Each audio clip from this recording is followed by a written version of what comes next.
How you doing, everybody? It's me, Waddles, and it's farming time. With the recent release of the 1.20 update, there's a lot of cool new things to farm, and new things that are more useful than ever.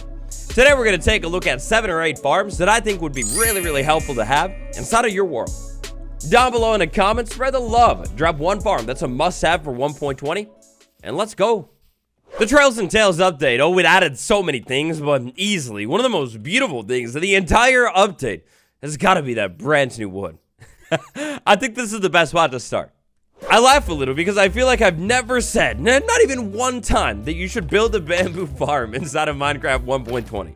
Yep, nope, you're wrong. Not once, never said it. Now for today, friends, the vibe isn't really step-by-step tutorial on every single farm. It's more so just talking about some farms that I think would be really great to have. I'll show you how to build a simple way to build some of these farms, but at least in the case of the bamboo farm, there is a much better one that you could build that I've plugged inside of this video here.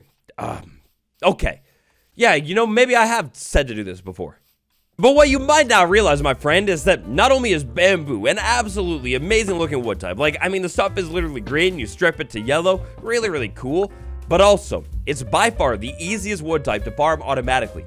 Maybe you're looking for, I don't know, maybe infinite chisel bookshelves. Well, no big deal.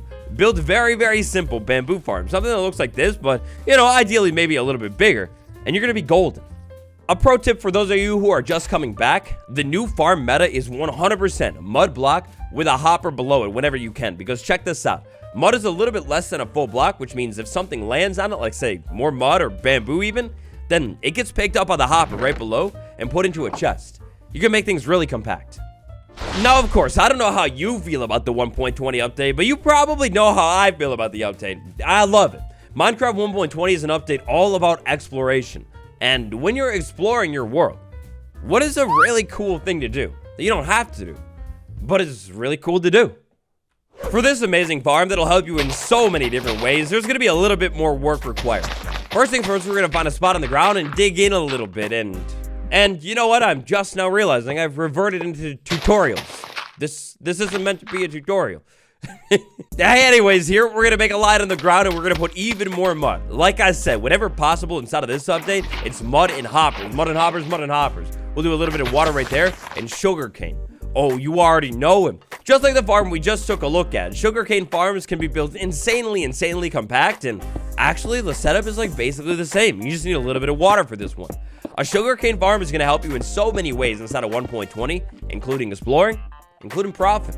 This one is pretty straightforward, but maybe not the most straightforward.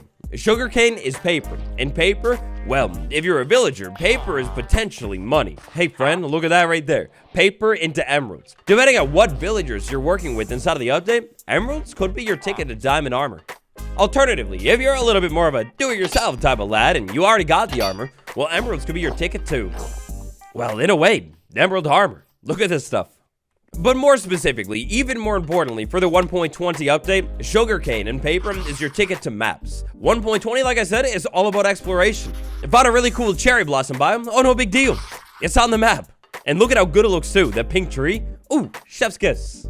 Infinite paper for trading, infinite paper for rockets, or just infinite paper in general. It's always a great thing to have, but it's an especially great thing to have in an update all about exploring.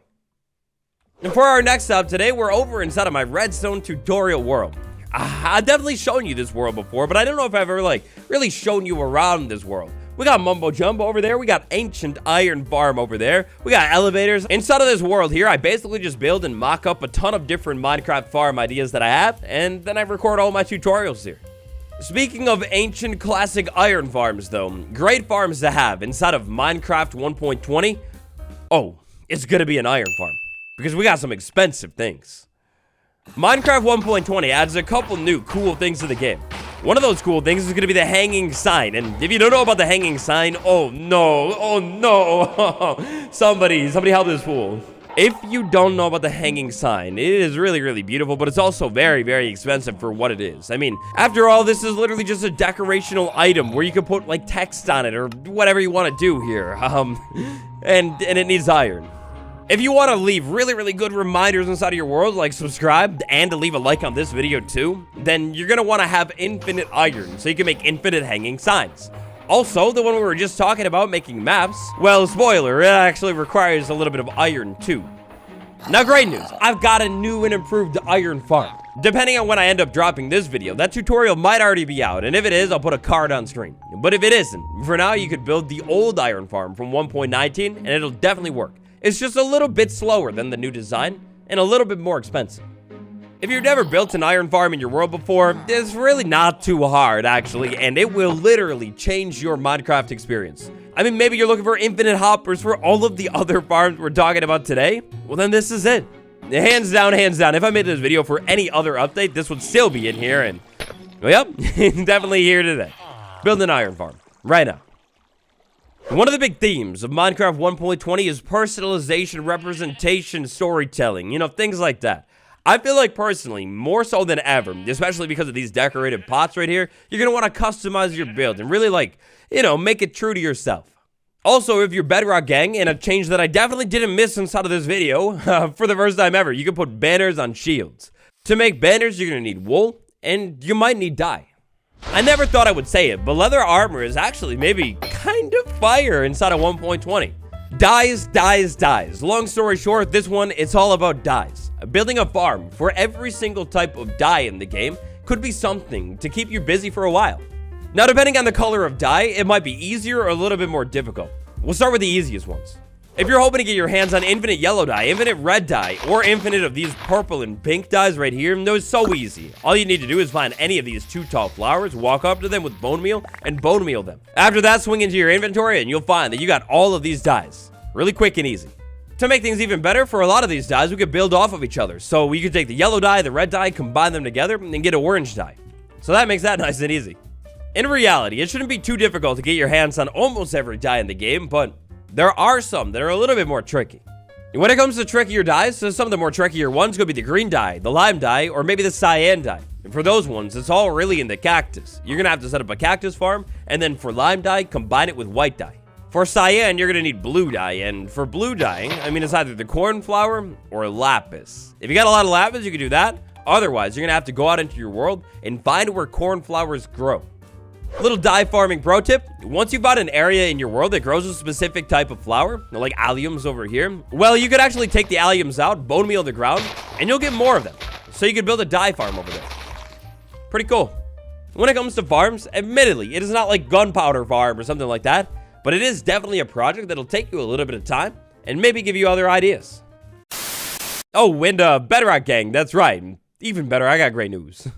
I got great news. So funny. I'm Bedrock. You can find any flower, any in the game, like one tall, almost any flower, and just place it on the ground and bone meal it, and you will get more of them. That's right. Cornflower farm, oh, it's easy. On Bedrock, you literally just need to find one type of flower for every dye. Please, put this on Java, please. Come on. It's not fair. It's mean, actually. But speaking of dyes, if you're trying to get almost every dye in the entire game for whatever you're trying to do, well, then you're probably going to need bone meal. And if you're going to need bone meal, oh, I got the machine for you. Check this boy out. 1.20 has dropped. You got a ton of torchflower seeds. Throw them inside of this contraption. Same with your pitcher pods. And let them run. It'll do its thing. You got to give this boy a little bit of time. It's shy, but eventually. Yeah, that's right. Go through the trouble to get that egg, revive the ancient series, let it do a little bit of work, and then turn that stuff into trash. Literal trash. Go for it. Okay, look, obviously you should not be putting all of your torchflower and pitcher pods into the stuff for bone meal. Not very efficient and also so expensive. There are definitely other things that are a little bit better to compost here. Extra flowers, maybe extra saplings, heck, even extra seeds. Do not compost the rare ones, but compost something. So it's all up to you and how you like to play the game here. But if you like to do a little bit of building, and maybe more specifically, beautifying that beautiful build you just built, well then bone meal is such a nice thing to have. Thankfully, with the addition of the cherry tree, the devs are pretty nice to us. Usually it doesn't take very much bone meal to grow up one of these, but maybe you're looking for those really tall oak trees that are absolutely beautiful. Well, if you want to pull that off, you might need a little bit of bone meal, and by a little bit, I guess I'm talking like a lot of bit of bone meal. You might need a lot. Our next great thing to have inside of 1.20 is one you may not even know was possible if you're just coming back to the game. In 1.20, bricks are more useful than ever. You want to make the beautiful brick build? Well, then you're going to need bricks. You want to make this decorated pot thing? You're also going to need a lot of bricks. And to get bricks, you're going to need clay. Clay, clay, clay. How could we farm this? If you've been away from the Minecraft community for a minute and you're coming back, prepare to have your mind blown because this thing is so simple, but it's amazing. We have a dripstone, pointed dripstone going down like that. We have a block right there, and then we put dirt on the top. Then all we need to do is give this a little bit of time. Now, unfortunately here, this whole time step, this could take a little bit of time. Sometimes this conversion process can take a little bit longer. Other times it actually happens like right in front of your eyes pretty quickly. No matter what, one thing that makes this process really, really nice is all you really need is a little bit of dripstone. Pretty easy to get in the caves, and dirt, of course. You literally just run around and dig this stuff up. Yeah, okay, this is embarrassing. This is really, really bad. I almost don't know if I'm gonna even leave this in the video here, but it wasn't dirt. I was waiting for so long and nothing was happening, and then I realized that, yeah, no, don't put the dirt up there. Nothing will happen. Instead, you need to put mud there, which is wet dirt. You use a water bottle on the dirt. I'll show you. Sorry. Look, I'm sorry. I haven't been playing Minecraft since the 1.16 update, so that's my bad. It's just coming back. Please give me a break. But anyways, you make mud with dirt and water, and then you do that. Anyways, run this farm for a little bit of time. Smelt up the clay, and in no time, you'll be fully bricked up. The second to last stop of the day has us back over inside of the tutorial world for a farm that I actually have a tutorial out right now. This farm is one of the most cool new things inside of Minecraft 1.20, and it's so simple too. Of course, as we all know and love, Minecraft 1.20 has introduced the Sniffer to the game.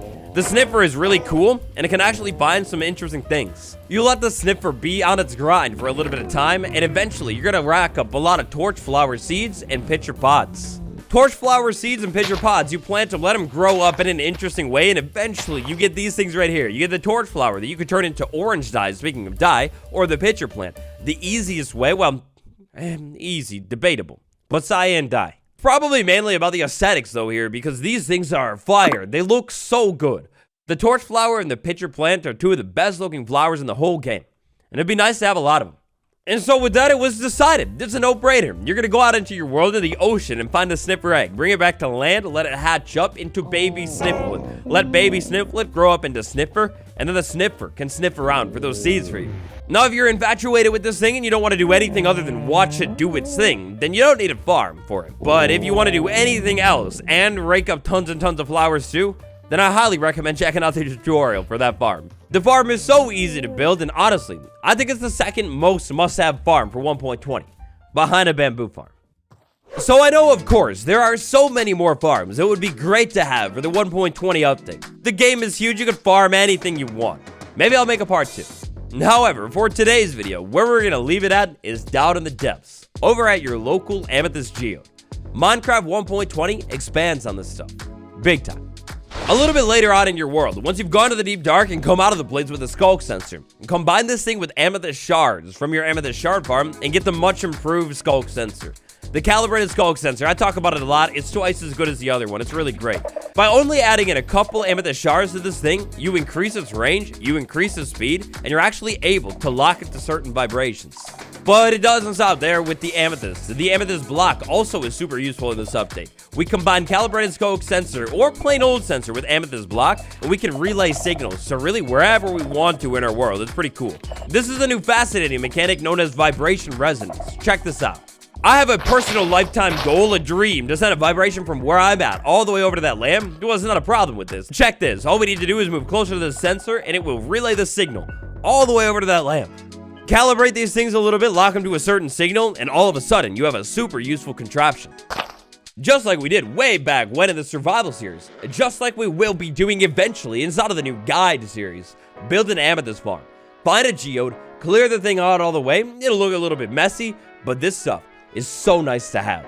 It's great for crafting nowadays, it's cool for vibration resonance, but also, I mean, this is one of the most beautiful looking building blocks in the entire game. Make a roof out of it, make a wall out of it, or maybe make a musical floor out of it. The stuff is great to have. Big shout out to my patrons, Arlo, aka Bobby, MinecraftMojo.com, Ape Marie 23, Steve M, and Skelly Wampus. Because we're at the end of the episode. Name a farm you think me and everybody else should build in 1.20, and thank you all for watching. Smash like and subscribe. Goodbye, everyone. I'll see you tomorrow.